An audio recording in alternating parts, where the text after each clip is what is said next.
Here is something most men over 50 have never once questioned.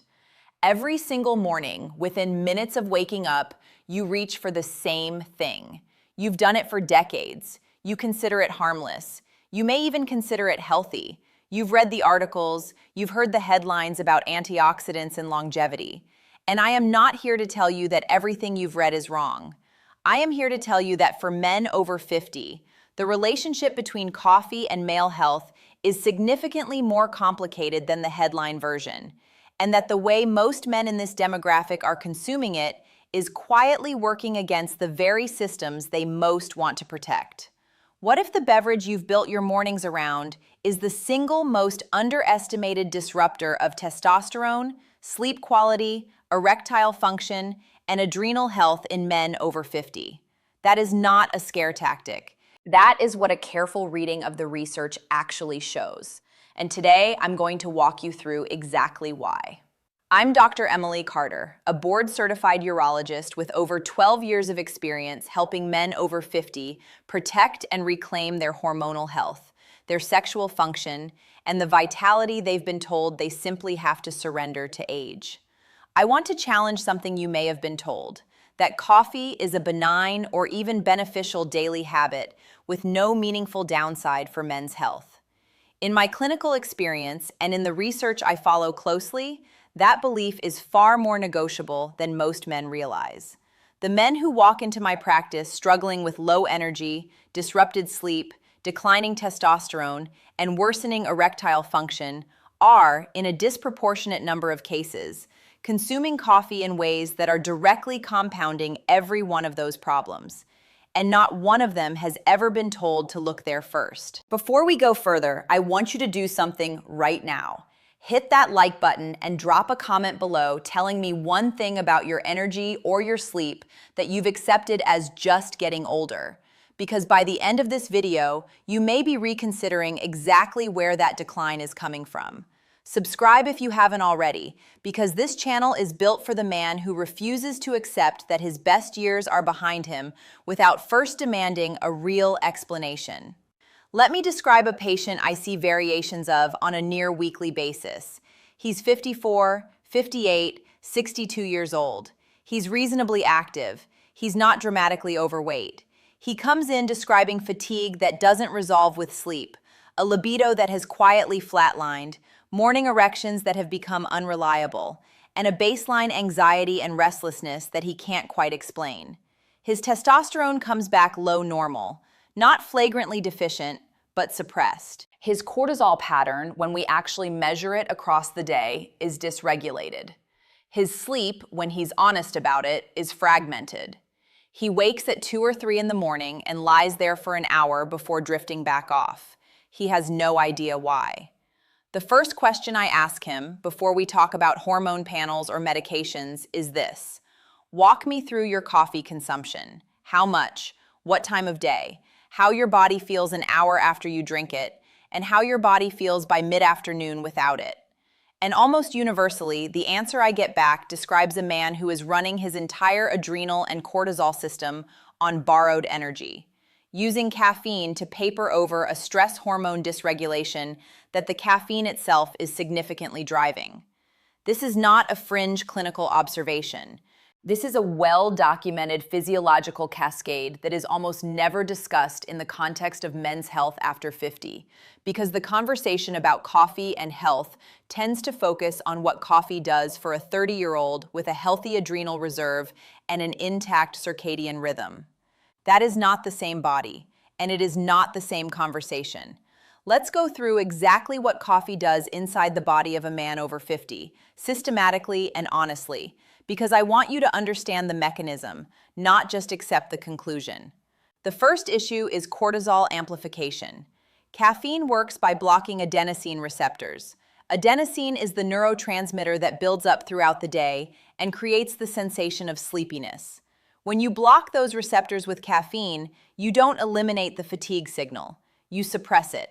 But more relevant for men's health, caffeine simultaneously triggers the release of cortisol and adrenaline from the adrenal glands. In a young man with robust adrenal reserve, this is manageable. In a man over 50 whose cortisol rhythm is already becoming dysregulated with age, flatter peaks in the morning, higher baseline levels at night, adding 2, 3, or 4 cups of coffee across the day is like repeatedly throwing fuel on an adrenal fire that is already burning hotter than it should. Here is why this matters so directly for testosterone. Cortisol and testosterone have a well-established inverse relationship. They compete for the same hormonal precursor, pregnenolone, in a process some researchers call the pregnenolone steal. When your body is under chronic stress, real or caffeine-induced, it preferentially converts pregnenolone into cortisol rather than into DHEA and downstream testosterone. The man who is consuming coffee throughout his day, keeping his cortisol chronically elevated, is biochemically suppressing his own testosterone production in a way that no testosterone optimization protocol can fully overcome while the cortisol driver remains unaddressed. I have had patients whose testosterone levels improved meaningfully, without any hormonal intervention, simply by restructuring their caffeine consumption, not eliminating it, restructuring it. That distinction matters, and I'll come back to it. The second issue is what coffee does to sleep architecture, and this is where the damage compounds in ways most men genuinely do not appreciate. Caffeine has a half-life in the human body of approximately 5 to 6 hours, and in men over 50, whose liver metabolism tends to be slower than in younger years, that half-life can stretch to 7 or 8 hours. This means that a cup of coffee consumed at 2 in the afternoon still has 50% of its caffeine load circulating in your bloodstream at 8 or 9 at night. A cup consumed at 4 in the afternoon is still meaningfully active at midnight. And what caffeine does during sleep, even when you feel like you've fallen asleep normally, even when you do not consciously register disruption, is suppress slow-wave deep sleep. The deep sleep stages, the stages where testosterone synthesis predominantly occurs, where growth hormone is released, where cortisol resets to its proper low baseline in preparation for the next morning. The man who says, "I can drink coffee at 8 in the evening and sleep just fine," is not wrong that he falls asleep. He is wrong that he is getting the same quality of sleep. The EEG data on caffeine and sleep architecture is unambiguous. Even when subjective sleep quality feels unchanged, objective deep sleep is measurably reduced by evening caffeine. And for a man over 50 who is already spending less time in deep sleep than he did at 35, this is not a trivial subtraction. This is the difference between a night of sleep that restores hormonal balance and one that continues the depletion. The third issue is vascular. This one is particularly relevant to erectile function, which depends on a precise sequence of vascular events: arterial dilation, smooth muscle relaxation, and sustained inflow pressure that requires healthy endothelial function. Acute caffeine consumption causes a transient spike in blood pressure and a temporary reduction in endothelial nitric oxide production. Nitric oxide is the primary molecular signal that tells penile arteries to dilate and initiate erection. In a young man with high vascular reserve, this transient effect is minimal. In a man over 50 whose nitric oxide production is already declining with age, whose arteries are beginning to stiffen, and who may already be managing elevated blood pressure, chronic caffeine-driven vascular stress is a meaningful contributor to the erectile dysfunction pattern I see clinically. I am not telling you that coffee causes erectile dysfunction in the way that severe arterial disease does. I am telling you that in men who are already on the vulnerable edge of the vascular threshold required for reliable erectile function, chronic caffeine consumption is consistently pushing them in the wrong direction. And removing that push, or at minimum timing it more intelligently, is one of the most accessible and underutilized interventions available. The fourth issue is adrenal fatigue, a term that is used loosely in popular culture, but has a precise clinical meaning in the context I'm describing. The adrenal glands, which produce both cortisol and DHEA, the precursor hormone upstream of testosterone, have a finite daily output capacity. When you chronically stimulate them with caffeine multiple times per day across years and decades, The feedback regulation of the hypothalamic pituitary adrenal axis becomes progressively blunted. The morning cortisol awakening response, the healthy spike of cortisol in the first 30 minutes after waking that is supposed to give you natural, sustainable morning energy, becomes flatter and less robust. And then you reach for coffee to compensate for the flat morning energy that the coffee itself helped create. This is not a metaphor. This is a documented dysregulation pattern in the HPA axis, and it presents in clinical practice with exactly the symptom cluster I described at the start of this video. Flat morning energy, mid-afternoon crashes, fragmented sleep, suppressed testosterone, and a background hum of anxiety that the man has come to consider his baseline personality. The fifth issue is specific to men over 50 who are also managing blood sugar regulation, which is the majority of men in this demographic, whether they know it yet or not. Insulin sensitivity naturally declines with age. Caffeine, particularly consumed without food, has been shown to acutely impair insulin signaling and raise fasting blood sugar in a dose-dependent way. Chronically elevated blood sugar and insulin resistance are among the most potent drivers of low testosterone and erectile dysfunction I see in clinical practice. They promote inflammation, impair nitric oxide synthesis, accelerate the conversion of testosterone to estrogen through upregulated aromatase activity in visceral fat, and damage the small blood vessels that supply both testicular tissue and penile vasculature.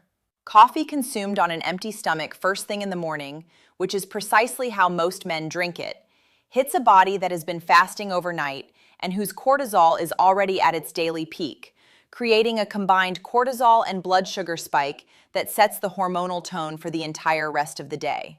Now, I want to be precise here because I am not telling you to throw your coffee maker away, and I am not telling you that coffee has no beneficial properties. The research on coffee and certain health outcomes is genuinely mixed, and there are contexts and populations in which moderate coffee consumption appears neutral or modestly beneficial. What I am telling you is this: the way most men over 50 are consuming coffee, multiple cups across the full span of the day, starting on an empty stomach, without any awareness of its effects on cortisol, testosterone, sleep, or vascular function, is not the way the research supports as safe for male hormonal health in this demographic. And there is a better approach. Here is what the evidence and my clinical experience actually support. First, delay your first cup of coffee by 90 minutes after waking. This is perhaps the single most impactful adjustment a man can make. The cortisol awakening response, that natural morning cortisol spike, peaks in the first 30 to 45 minutes after waking. If you consume caffeine during that window, you are not adding energy. You are blunting your natural cortisol peak, which means your body becomes more dependent on caffeine to generate the morning alertness that it is biologically designed to produce on its own. Waiting 90 minutes allows the natural cortisol curve to complete its arc, which actually makes the caffeine more effective when you do consume it, and critically, trains your adrenal system to reestablish its natural self-sufficiency. Second, set a hard cutoff at 1 in the afternoon. Given the half-life data I've described, this is the latest point at which caffeine consumption is likely to be sufficiently cleared before your deep sleep stages begin. Third, always consume coffee with or after food, never on an empty stomach, to blunt the blood sugar and cortisol impact. Fourth, limit total daily consumption to 1 to 2 cups, not 4, not 6, not an endless stream of top-ups throughout the workday. These are not dramatic deprivations. They are precision adjustments that work with your body's hormonal architecture rather than against it. And for the men in my practice who have implemented them, the reports are consistent. Better morning energy without the coffee, because the natural cortisol response is recovering. Improved sleep depth and continuity, reduced mid-afternoon energy crashes, and in several cases, follow-up testosterone panels that showed meaningful increases without any other intervention. Your action plan starting tomorrow is straightforward. Wake up, drink 16 ounces of water with a pinch of salt and a squeeze of lemon. This supports adrenal function and rehydrates the system that was working overnight. Wait 90 minutes. Then have your coffee with breakfast. Set a phone alarm at 1 in the afternoon. When it goes off, that is your last cup. Hold that boundary for 30 days before you evaluate whether anything has changed. I will tell you from clinical experience that most men who do this report noticeable changes in sleep quality within 2 weeks and meaningful changes in morning energy and mood within 30 days. Gentlemen, I want to close with something I need you to genuinely hear. The beverage you've been drinking without question every single morning for 30 years is not beyond examination. Nothing about your health is beyond examination. The man who has accepted declining testosterone, disrupted sleep, low morning drive, and unreliable erectile function as the inevitable cost of being over 50 has simply not yet had someone look carefully at the daily inputs his body is receiving and ask, which of these are working against you? Coffee, consumed the way most men over 50 are consuming it, is working against you in 5 specific, mechanistically documented ways. That does not make it poison. It makes it something worth understanding and something worth managing with the same intelligence you would apply to any other variable in your health. Your body has more capacity for recovery and hormonal restoration than you have been told. Removing the things that are suppressing that recovery is the first step toward finding out just how much capacity remains. And in my experience, it is almost always more than the man expected. Share this video with a man you know who starts every morning with coffee and ends every night wondering why he can't sleep. Because the connection between those two things may be exactly what no one has explained to him yet. I'm Dr. Emily Carter. The research on caffeine, cortisol, and male hormonal health after 50 tells a story that most men have never been given access to. And the men who understand it are consistently the ones who reclaim the energy, the sleep, and the vitality they assumed were simply gone. Take care of yourself, and I'll see you in the next one.